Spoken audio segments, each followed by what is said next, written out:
1998 में एक शख्स जॉन टाइटर जो अपने आप को टाइम ट्रैवलर क्लेम करता था, उसका कहना था कि वो ईयर 2036 से आया है एंड उसके टाइम में किसी तरह से जनरल इलेक्ट्रिसिटी को यूज़ करके टाइम मशीन बना ली गई है। उसने अपनी टाइम मशीन की डिटेल इन्फॉर्मेशन भी दी थी, लेकिन उसके कुछ ही टाइम बाद वो गायब हो गया, बिल्कुल ऐसे ही जैसे उसका कोई एग्जिस्टेंस ही ना हो। पर क्या वो सच बोल रहा था? क्या सच में टाइम ट्रैवल करना पॉसिबल है, और अगर है तो कैसे, और उससे क्या क्या पैराडॉक्सेस क्रिएट होंगे? Back in the 19th century, engineers were concerned with the efficiency of steam engines. It's really such a powerful feeling to know that we're actually being able to manipulate space and time.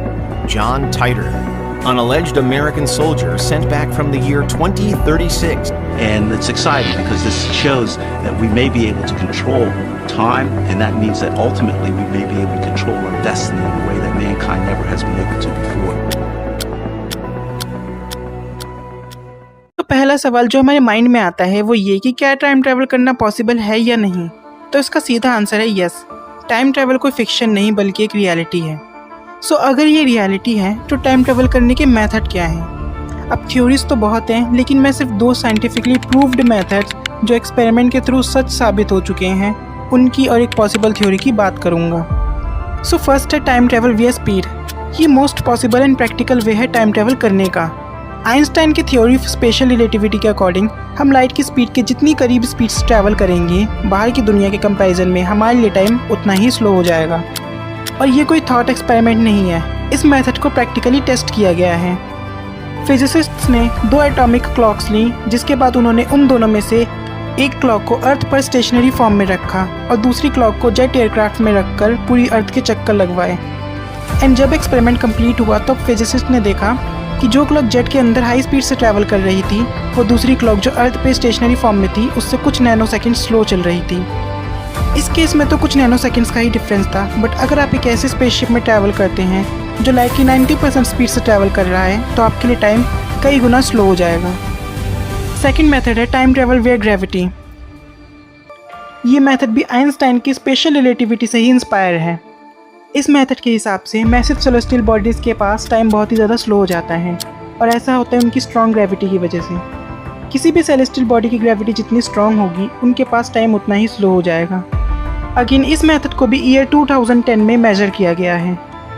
US national institute of standards and technology के physicist ने 2 atomic clocks ली और उन दोनों को shelves के ऊपर रखा। एक क्लॉक को दूसरी क्लॉक से 33 सेंटीमीटर ऊपर रखा। कुछ देर बाद जब दोनों क्लॉक्स को दोबारा मेजर किया गया, तो जो क्लॉक नीचे रखी गई थी वो क्लॉक स्लो चल रही थी as compare to above one, क्योंकि वो क्लॉक 33 सेंटीमीटर ज़्यादा करीब थी अर्थ के कोर के।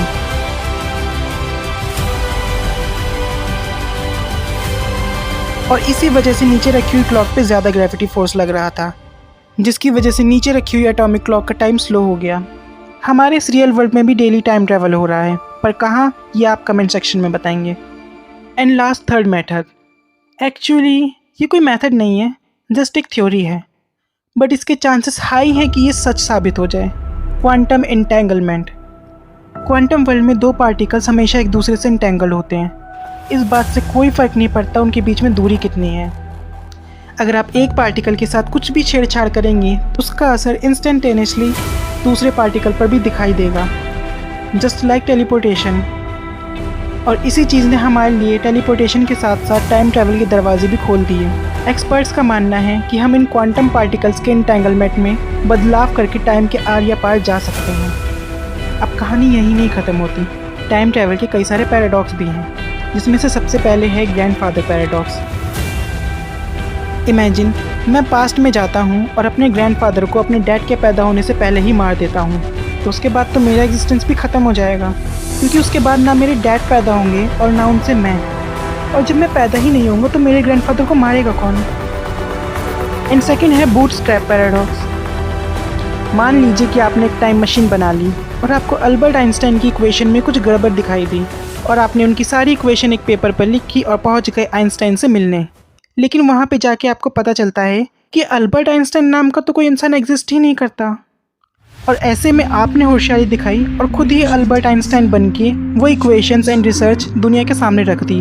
अभी यहाँ पे क्वेश्चन ये आता है कि वो इक्वेशन एंड रिसर्च आई कहाँ से, मतलब उनकी एग्जिस्टेंस की शुरुआत कहाँ से हुई।